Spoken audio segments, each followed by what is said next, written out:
All right, you guys, this is going to be such a great episode today because our guest is going to get so real with us about how she got all the way to six figures and ended up feeling completely disconnected from her business. She and I were actually in a mastermind in the past. And during that time, we learned that we both don't really have many filters. So you're going to get all of the juicy details in this episode today. And she's going to share what was going on internally and some really great advice to help if you're at the point where you're feeling disconnected from your business too. She is a business and mindset coach and helps coaches and healers grow their business with strategy, mindset, and manifestation. So you can learn more about her on her website, KristenKacinski.com, and you can find her on Instagram at Kristen Kacinski. So please help me welcome Kristen Kacinski. Yay. So glad you're here. Thank you. Oh, thank you so much. I do have to say it's Kacinski with a sound, but I always say totally that wrong. Thank you for correcting me. Thank you for correcting me. And the funny thing is I'm actually changing my name because I did just get married, but my stage name is still going to be Kacinski. Okay. That's what I thought. So that's why I wasn't going to say your married name. So good. Yeah. I'm glad that I got it right. So I know that you are doing like mindset and business coaching right now, but what were you doing prior to that? Like what were you doing that led you to this six-figure point? So I want you to dive a little bit into the background of your business. If you want to dive into life stuff too that was going on, I'd love for you to share it all. Yeah. So I'm going to actually back up a little bit and start at the very beginning of my business, which I quit my job before I even made a single sale.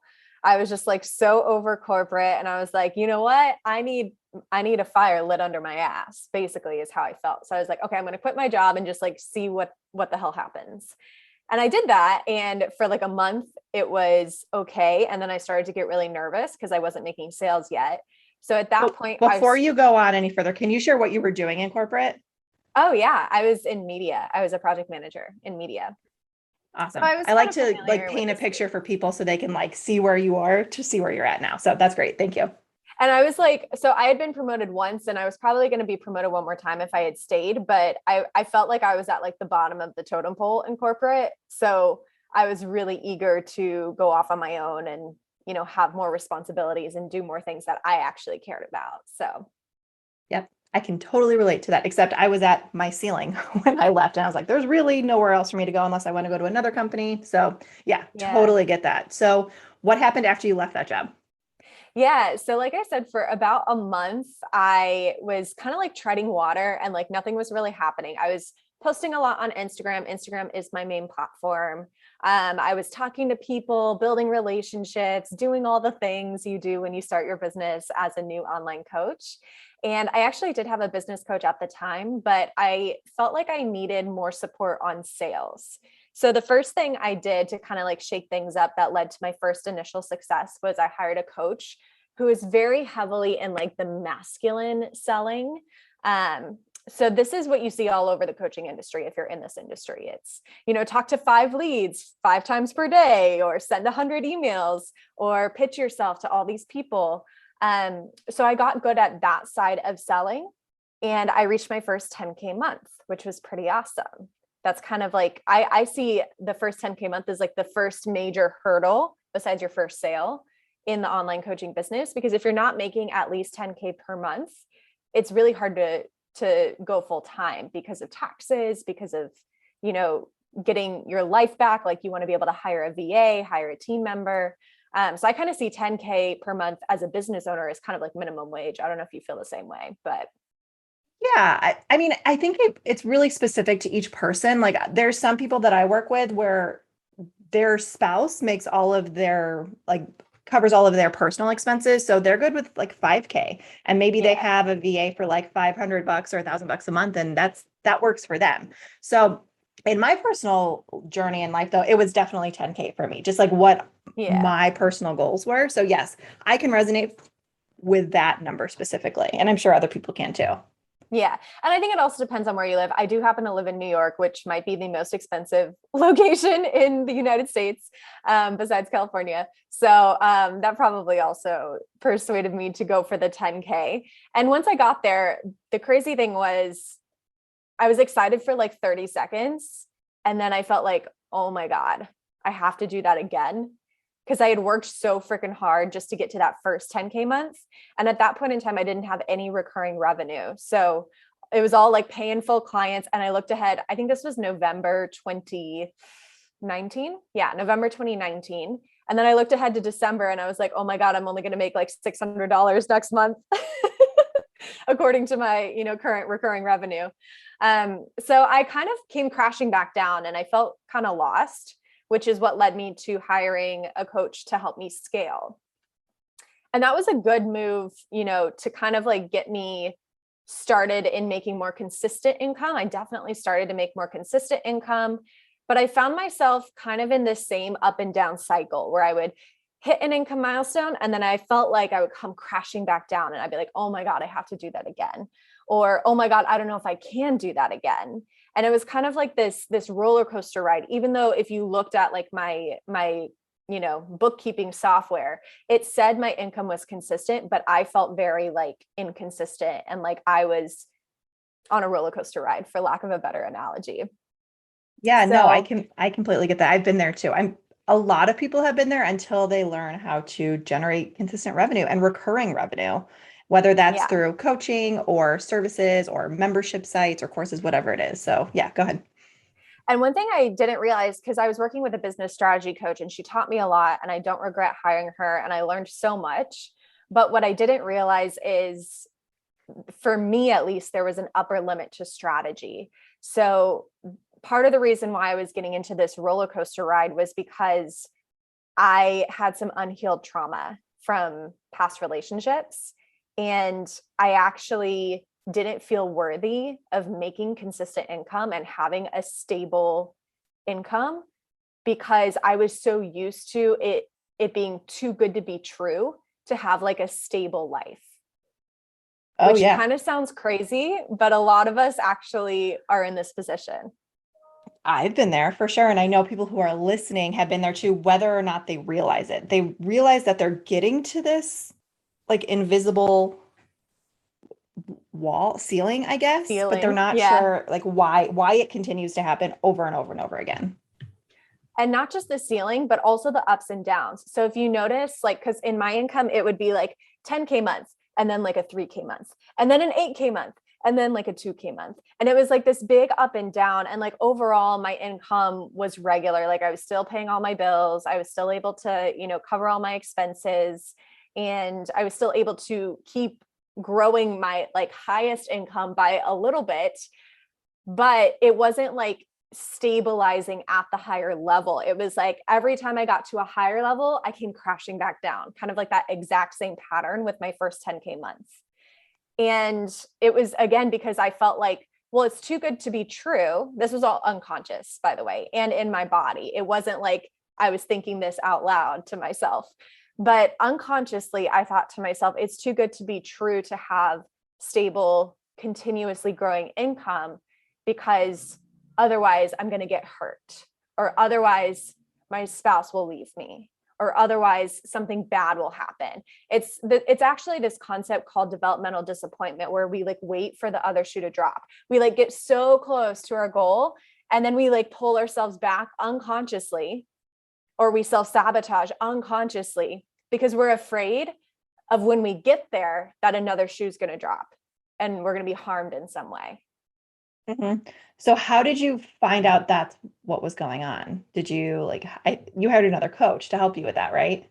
To dig into Yeah. the inner, yeah. Yeah. And it took me a while to kind of figure out the money situation, but I started to see a lot of progress when I started to heal my past trauma. So I was in a emotionally abusive relationship in college, and I had actually suppressed it for like almost a decade. And then when the pandemic hit, it was like I was put into an even deeper trauma response. I was already in a trauma response, But because of all the pain and the suffering that we were going through at the very beginning of the pandemic, especially in New York, especially being engaged at the time to a doctor who worked in a hospital with all the COVID patients, it was like everything was like piling up on me energetically, spiritually, emotionally, to where I was like forced into an even deeper trauma response, to where I couldn't be a safe coach for my clients. I couldn't detach from my business. I was in this crazy workaholic pattern where I would actually feel unsafe if I stopped working. Even if I had already made a 10K month that month, it felt unsafe to stop working. And it was a trauma response, right? Like this was all unconscious. This was all involuntary or like compulsive. And so when I met my mindset coach at the time, summer of 2020, and we started healing some of that trauma, just getting out of the trauma response, I started making more money. And I was actually able to like detach from my business, close the laptop at, 4 p.m., which is what I had wanted when I quit my job. But I had turned my business into like that crazy corporate job that I hated, where people work 12-hour days. I had actually turned my business into that because of my trauma. When you say get out of the trauma response, for people who aren't familiar with what that looks like, can you explain that a little bit? Yeah. So we have 4 main types of trauma responses that like all humans and animals go through this. This is like a nervous system reaction to being under stress. So it's fight, flight, freeze, and fawn. And most people have heard of fight or flight, but freeze and fawn are also responses. So for me, I was in very much of a flight, FLIGHT response when I was in that trauma response that I was describing in my business, which meant I was trying to avoid stopping, slowing down, actually feeling anything. Because if I actually stopped, if I actually slowed down, I would have to realize what I had been through back in college. And it was something I didn't realize until, many years later, but I had been doing that my whole life since that moment. I had been, working really hard at my corporate job and teaching fitness and starting to build my business. Like I had 3 jobs at one point, even before I quit my job. And it was because I was avoiding the stopping, the slowing down, the actually feeling, because that was too scary for me. And my unconscious mind was trying to protect me. Mm-hmm. Yeah, but I would say that your conscious mind didn't realize it was scary, right? It was your unconscious Absolutely mind. not. Yeah. Right. So you were just going, doing all of the things, thinking that's what you were supposed to be doing, because I'm sure you likely learned that from your initial masculine focused coach, right? So it's like you were doing all of these things that you thought that you needed to be doing in order to reach this goal. But in reality, you were just like, I imagine like pushing it down further and further into your body, and not like actually releasing it and letting it leave your body, right? Totally.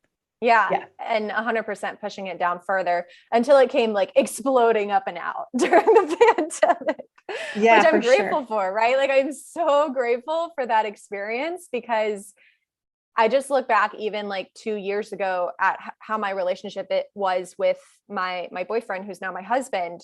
Like I had such a short fuse. Like I would blow up at him for like the tiniest little thing. Like I was literally in a trauma response, which when you're in a trauma response, you don't have access to like empathy or to, human connection. Like it's really hard to make friends.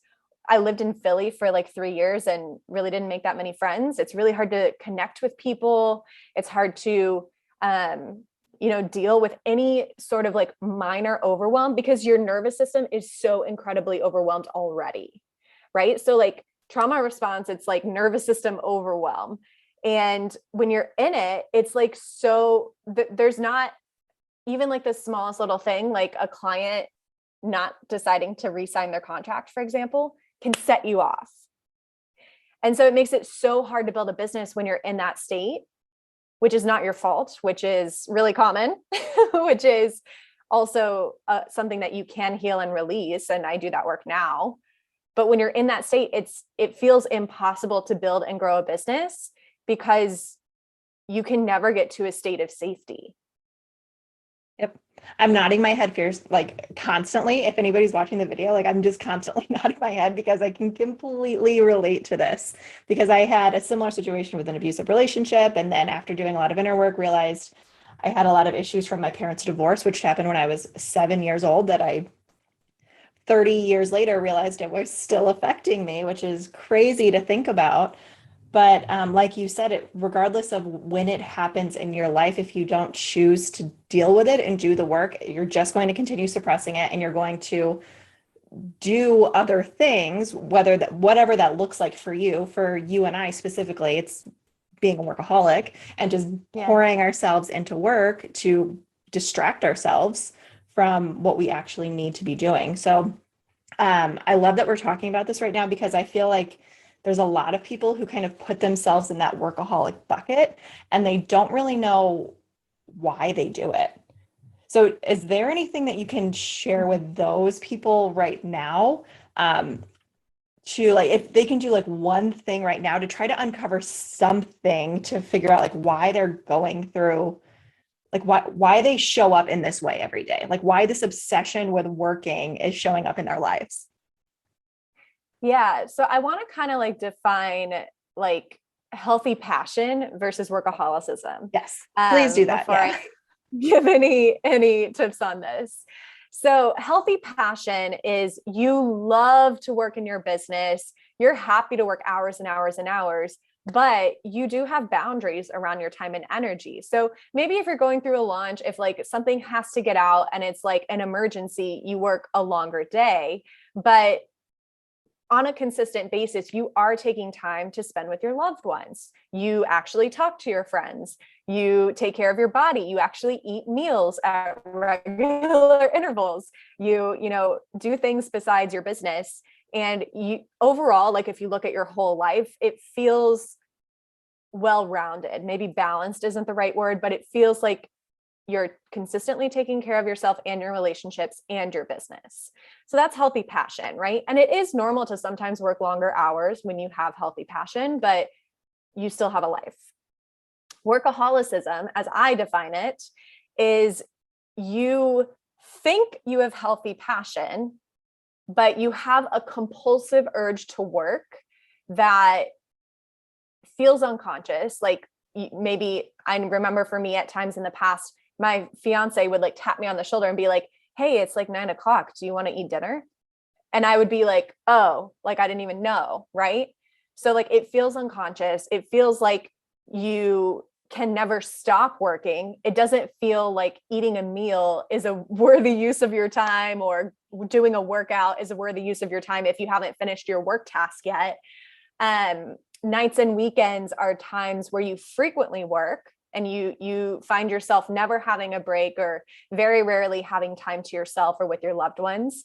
And if you look at your life, business is 80 to 90% of your life.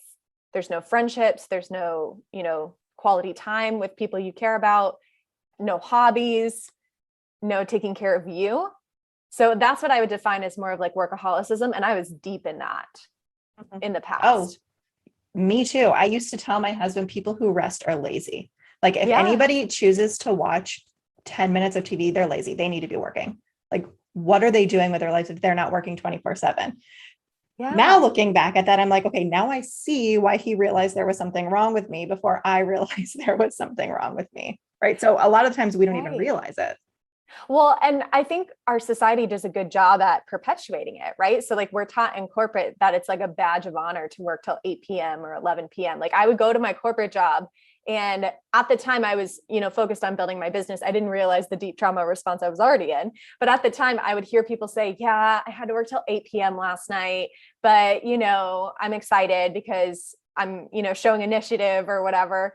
And I remember when I would hear people talk about that, I would think to myself, I do not want that life. Like, I do not want that life. I want to be able to enjoy my life, which is why I started building my business. But in society, it's so ingrained in us, especially in the United States, it's so ingrained in us that it's good to work a lot and, rest when you retire or rest on vacation. And we wear it as a badge of honor when we work more than other people. that's a big part of our culture, is like, I'm busier than everyone. And that's like honorable. That makes me better than everyone. Right. So I saw that a lot in corporate, and I even see it a lot in the online space. But to answer your previous question about like how to start to shift out of that. So workaholicism is usually like a numbing mechanism. So just like people, drink a lot of alcohol to numb their feelings, or eat, have problems with food and, eat to numb, or play video games to numb. Like numbing is a thing that we do in all different ways. Workaholicism can be a form of numbing, which means there's something under the surface that you're avoiding. And whether it's a trauma as serious as an abusive relationship, or, something a little bit smaller as like a really tough breakup in a healthy relationship, maybe there's something under the surface that you've been avoiding or hiding from yourself that needs to be addressed. And I want to also normalize trauma, because like everyone on planet Earth has trauma. Like we have childhood trauma, we have trauma from being in car wrecks, from going to the doctor, from, having a really high conflict relationship, from having a conversation that put us into a fight or flight response. Like we can have trauma from just everyday life. And it's not like you have to be a soldier at war to experience trauma. It's very normal for pretty much everyone to have a trauma experience in their lifetime.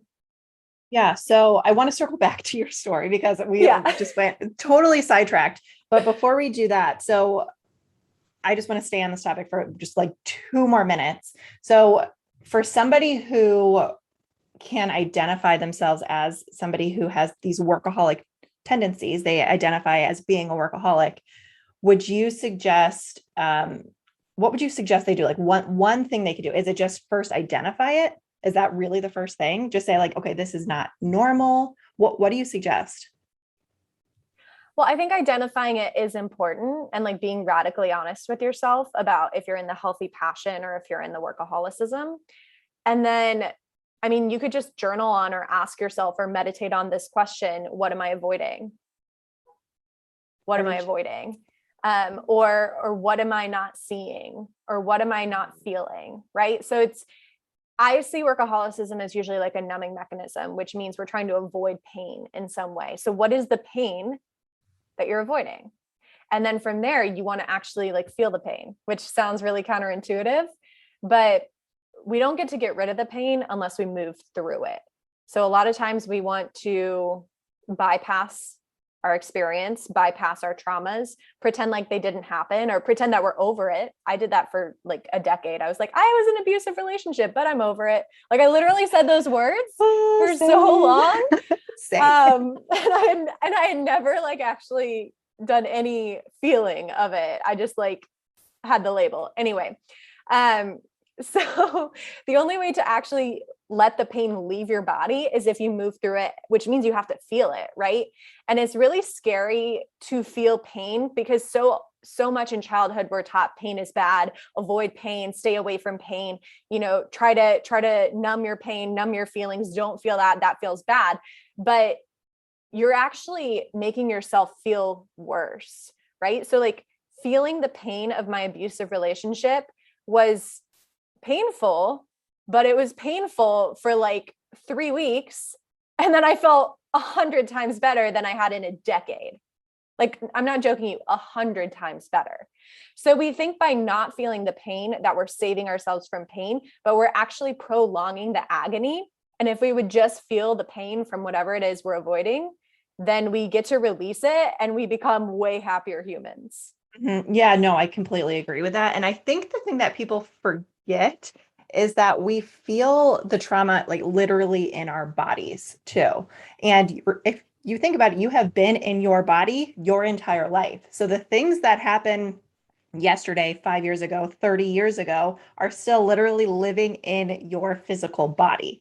So you need to get that out, because guess what? If you don't, it's not going anywhere. It's just going to continue to stay there and continue to come up in ways that you likely don't expect. Absolutely. I mean, I had a huge problem with jaw clenching that completely resolved when I started doing trauma work. Yep. It's so crazy. Yeah. And after doing all of that work, realized that I had a really terrible food addiction too. So it was like the 1-2 punch of like food addiction to numb plus workaholicism. So it's like sitting in front of a computer for 16 hours and numbing with food after that. Like recipe for disaster. Okay, but anyway, I want to go back and circle back to your where you were at in this point. So it was summer, you said 2020, where you hired this coach, you started to do some of that internal work, and then you were getting close to that 6-figure mark. So like what happened then? Yeah, well, I want to say it's interesting because in 2020, I think like 60% of my income was made in Q4 alone, which was after 3 months of inner work. And I was still doing inner work in Q4. So it just goes to show that like I essentially had the same types of strategies Q1, Q2, and Q3. But the reason why I made so much money in Q4 is because I got myself out of my trauma and I was able to become a more functional human being who also was an energetic match for good things and like could hold good things without fearing the backlash or the other shoe dropping. So as I got closer and closer to that 6-figure mark, I actually stopped caring about it for a little while. Because I was so focused on my inner work, which is a funny, side effect. I became really detached from it. And I just focused on like feeling better in my own body, in my own skin, in my own brain. And I kept doing kind of like what my strategy coach suggested. And then on literally December 31st, 2020, like at 3 p.m. So, New Year's Eve, I hit 6 figures with a pretty hefty payment from a high ticket client. And I was like, oh, that's cool. And so I, of course, celebrated with my family. I was with my family at the time. And then around the same time, I also started to get certified in a bunch of healing modalities. So I'm now a master level practitioner in NLP, clinical hypnotherapy, EFT, time techniques. I'm a Reiki master teacher. I'm also almost completely certified in breath work.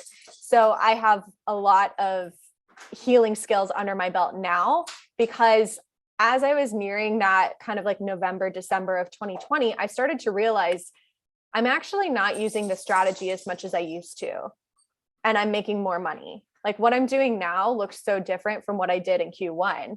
And so I was like, I feel like I can't stay in integrity with my clients and say, hey, just do this strategy and you'll be fine. Like, it doesn't matter. Just do the strategy and you'll be fine. That didn't feel authentic to me because it didn't work for me. So how could I continue to teach business strategy as the only option for my clients, as like the only thing they'll ever need, when like I needed so much more than that?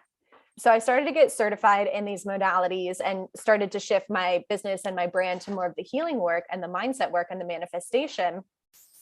And then when, I kind of came down after New Year's Eve and like reflected on the year and thought about my product suite, I looked at my product suite and I was like, literally none of this fits me anymore. None of it fit me anymore.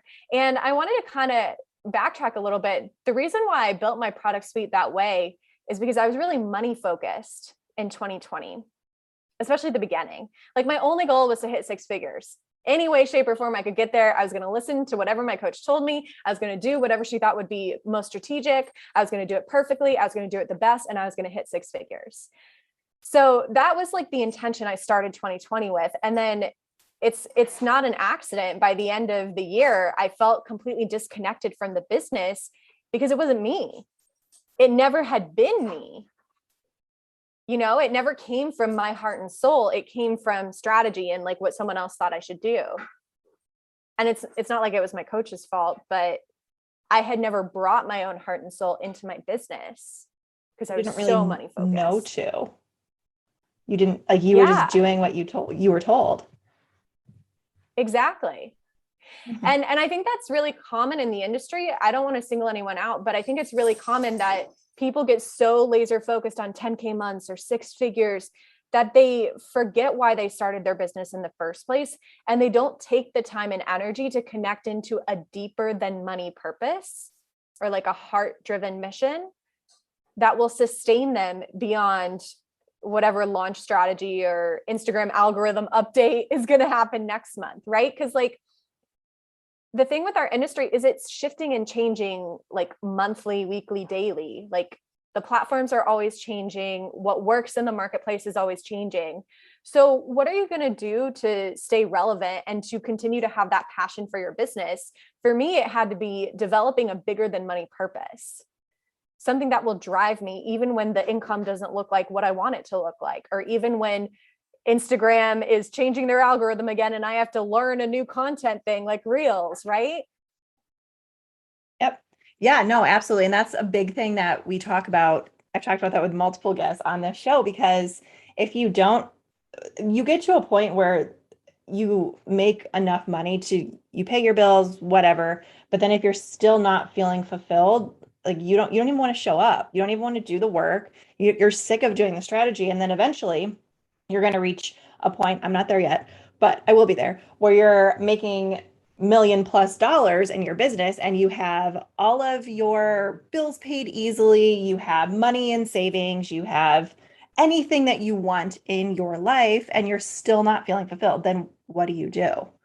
Like you have to start all over, right? And well, it's, oh, go ahead. Sorry, go ahead. I was going to say, it's good that you figured this out over the course of a year, I would say, because in the grand scheme of things, that's a short amount of time to realize that. I mean, it took me 5 years to figure out what I wanted to do because I had so much back and forth. But I would say if you feel any kind of like nagging inside of you where it doesn't truly feel aligned, listen to it and just feel into that, because that feeling is coming up for a reason. Yeah. And I'll also say, like, I've had mentors in the past where like I wasn't encouraged to go inward and ask myself questions. So I just want to make a blanket statement. No matter who you're working with, always use your own internal compass first. Always come back to you, always come back to your body, your heart and soul, your vision, and tell them what you see for your business and then have them guide you from there. Don't give your power away to a mentor just because they're making more money than you. And forget about your own dreams and your own passions and everything that's important to you. And there's tons of coaches out there that will respect that and encourage that. But if you're not getting that support now, just, take that initiative for yourself as a business owner. Mm-hmm.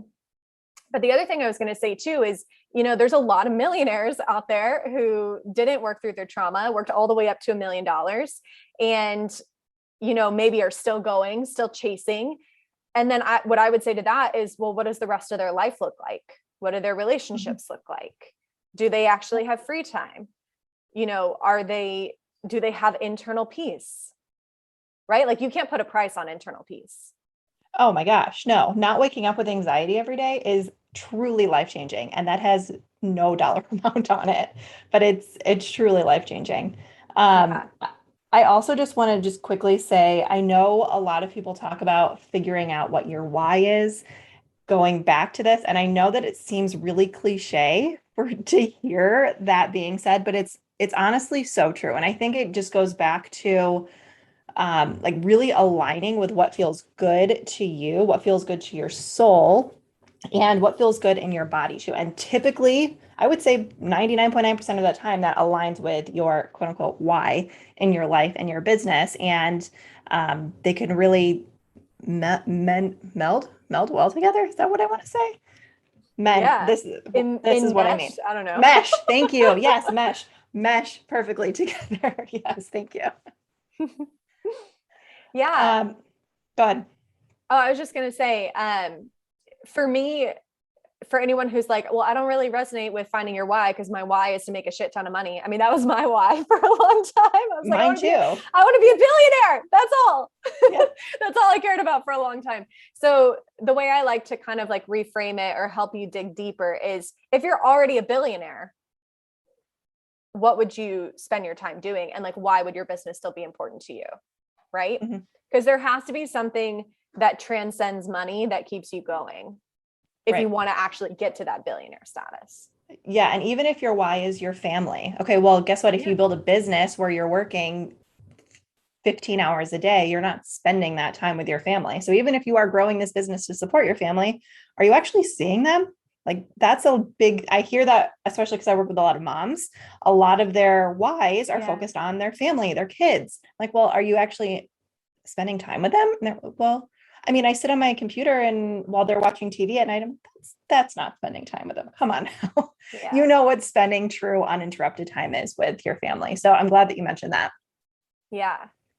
I do want to know, I don't want to spend a ton of time on this, but I want to just get your perspective on if you've noticed any toxic trends that have happened in the online space specifically. Oh, totally. Yeah. So, Laughing because you're like, yes. I think that one of the most toxic things, and I always take it back to the individual, because like people are going to do things out of integrity, or they're going to do things from their own trauma, right? Like, let's be real. Some toxic patterns come from people being in their own trauma. So I always like to give the power back to the individual, whoever is the client, right? So we are all clients of mentors, most likely, or we all plan to hire mentors, or even if we don't hire mentors, we look up to mentors for free, right? So I always bring it back to, what can I do to be safe in this environment? And I think one of the biggest like toxic things that clients do is they disempower themselves by putting their mentor up on a pedestal. I agree. Yep. Like if there's anything I can tell you to get out of a toxic mentorship relationship, take your mentor off that pedestal and put them right there next to you. Yep. Yeah, I absolutely, there should be no hierarchy in a coaching relationship. Yeah. And that's something that I really have deepened my embodiment in with my certifications. And I mean, I'm a trauma-informed practitioner now. But even something as simple as, how we're speaking to people in sales conversations, or how we're setting boundaries and how we're communicating those boundaries, and also respecting our clients or respecting our mentors. Like, there's so many dynamics that can get really messed up when you put your coach on a pedestal, or when your coach puts themselves up on a pedestal, right? So like I've had mentors who have like told me that they were disappointed in me, or that they expected better from me, which is like a parent to a child, right? Like, that is not the relationship that you should have with a coach, right? A coach should say, how are you feeling about what happened? If something bad happened, right? Like, how can I support you in this? It wasn't your fault.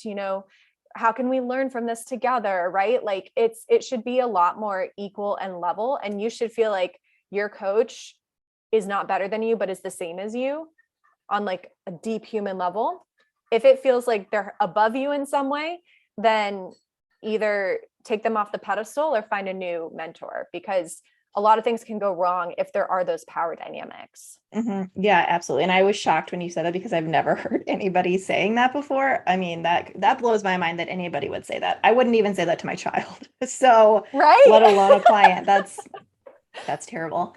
I like to view it as like kind of like a continuum. So it's like your client, you and your coach or mentor or whatever are on the same continuum. They just may be like 2 or 3 steps ahead of you, but they're still even with you in this journey. Everybody's on their own journey. I love to think of it that way. And I just love to say that, because it really helps to give me like a visualization of like, oh, I'm at this point in my journey. If I want to hire somebody who's a little bit further ahead of me, that makes sense because I want to learn from them, but I'm never putting anybody on a pedestal. So I'm really glad that you mentioned that.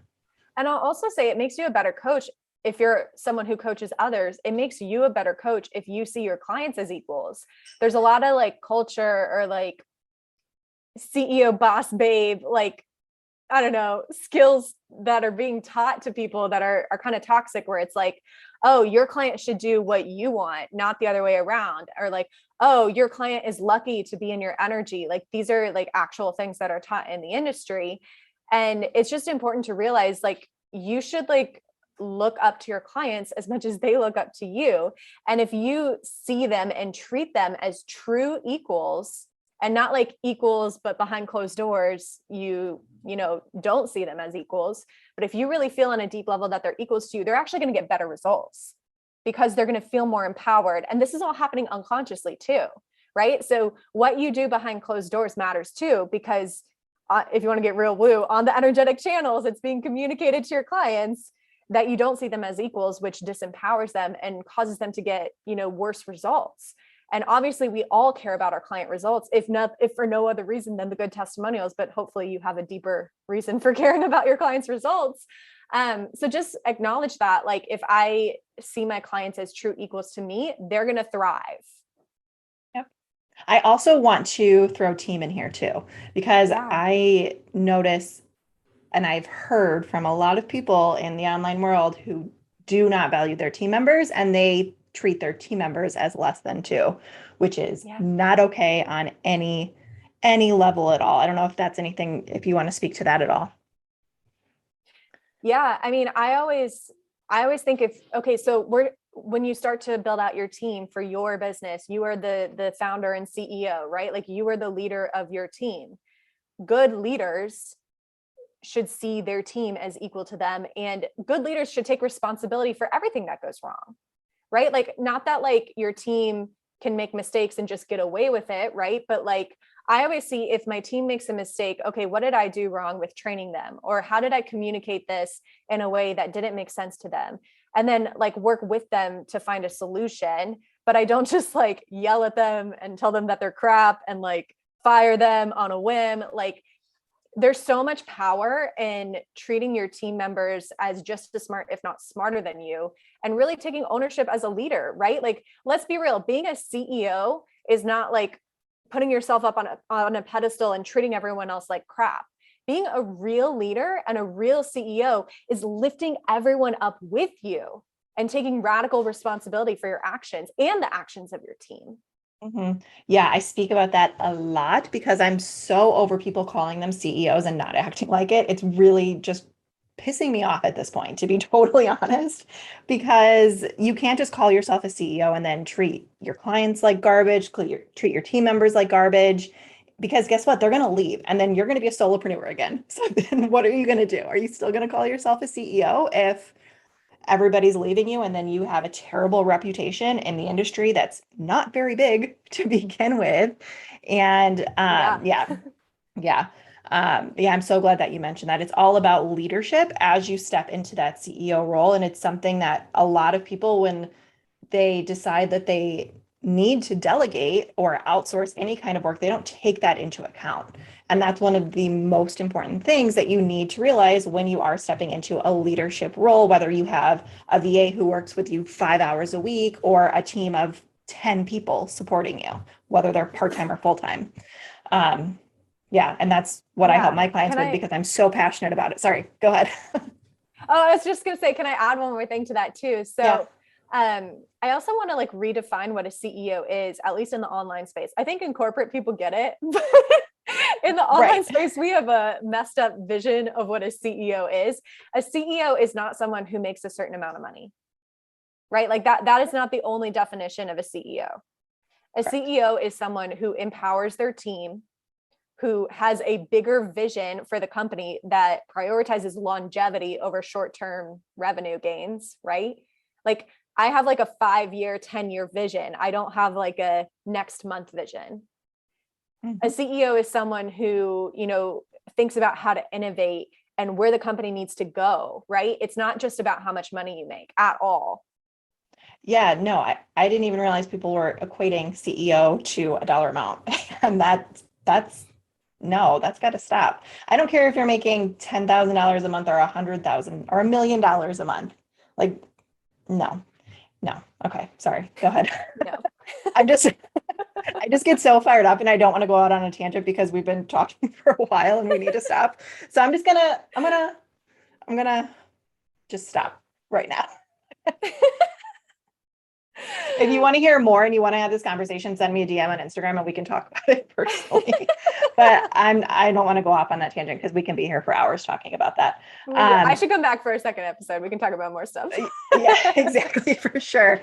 Absolutely. So, all right. So I do want to wrap this up because this has gone on a little bit longer than I anticipated, but it's been so good and it's so necessary for people to hear. So, I know that you shared that one tip before, but if you could, for people who are in that workaholic stage, but if there's somebody right now who's feeling really disconnected from this business that they've built or not really understanding what their purpose is in their life, can you give one piece of advice for that person? Get some space and go inward. Love that. A lot of times we're Yeah, a lot of times we're too close to our business, and workaholicism fuels that, right? It just draws you in even deeper into the depths of your business. But to see the big picture, you have to really step away. And I would say, like, if you are in like a deep workaholic pattern and you feel like, I don't know what the hell I want to do with my business anymore, I feel super disconnected, I would even say, like, get away for like minimum 4 days without doing anything for your business. Like, take a trip, go visit family, be around people who are not in the online space, like get lots of space from your business. And then after you've had at least 4 days like away from your business, go inward and ask yourself what you truly want. Yep, I think that's great. I personally love to journal. I don't know if you're a Yeah. journaler, but I've tried to like just sit and be still, and I'm not the best at it. And I think I can attribute it to my ADHD brain that's like constantly moving all the time. But what I find when I personally journal, I can get all of my feelings out, and I'm like, oh, that's what was in there. Okay, this all makes so much more sense now. Yeah, journal. Also like talking out loud, or like I like to meditate, but I also like to do things like breath work, which is more active, or I also do like a lot of somatic stuff. So body awareness, if you can start to develop body awareness or somatic awareness, that can help you get answers a lot faster because your body knows before your brain knows. Can you explain that a little So bit for people who aren't familiar with that? yeah, so we have a lot of, so first there's three parts of us, right? There's our brain or our mind. There's our body, like our physical human form, and then there's our energy body. And whether or not you believe in all this, just roll with me for a second. So there are unconscious knowings, or like soul level energetic knowings, that our conscious brain can never access, or it takes a lot longer for it to access because they're either pre-verbal or they're just like clouded by whatever's in our conscious mind, so we can't actually get to the truth, right? So what do I mean by this? So like if you're like, oh, should I let go of this program or not, what I would encourage you to do is try to take like 5 deep breaths. So we can actually do it right now if you want to. Yeah, So let's do 5 it. deep breaths.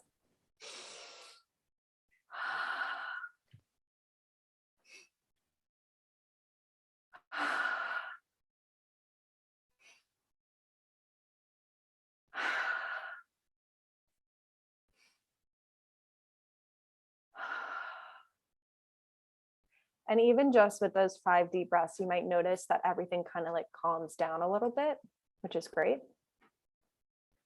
And then you can close your eyes. And then wherever you are now, just try to identify, where am I located in my body, right? So for me right now, since we've been talking a lot, I'm really located up in my head space. Another way you can think about this is like, where is the thinker? Like, where am I thinking from?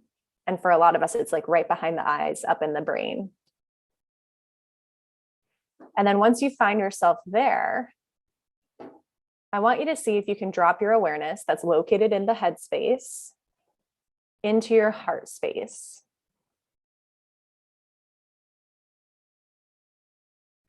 And some silence is good for this. You can think of feeling your heart from within your heart. So instead of going up to the mind and creating a thought, what does my heart feel like?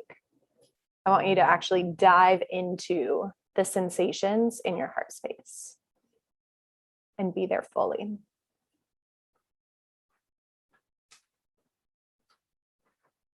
And then once you're there, and I'm going a little fast for time, but you can slow this down and put me on pause. Then you'll ask the question to your heart space: should I keep this program? And then listen, I'm saying that in quotes, listen for an answer to come from your body or from your heart. So that's just one of many exercises that I do for like deeper awareness. Because again, there's things that are pre-verbal, meaning we developed our truth before we had language, right? Like when we were infant babies, before we had language, we knew certain truths, or they're on the energetic level, which you can't go up to the mind to learn that from your energy body. You have to go into the body to learn your truth.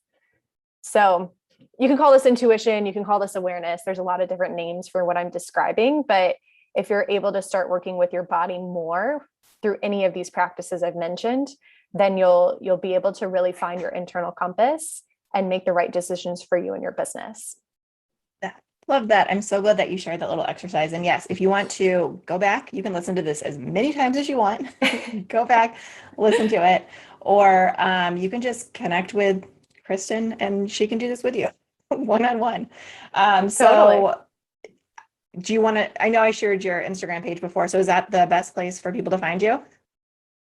Yeah. So I also have a podcast, Soul Expansion Podcast, or search my name, Kristen Kacinski, wherever you get your podcasts.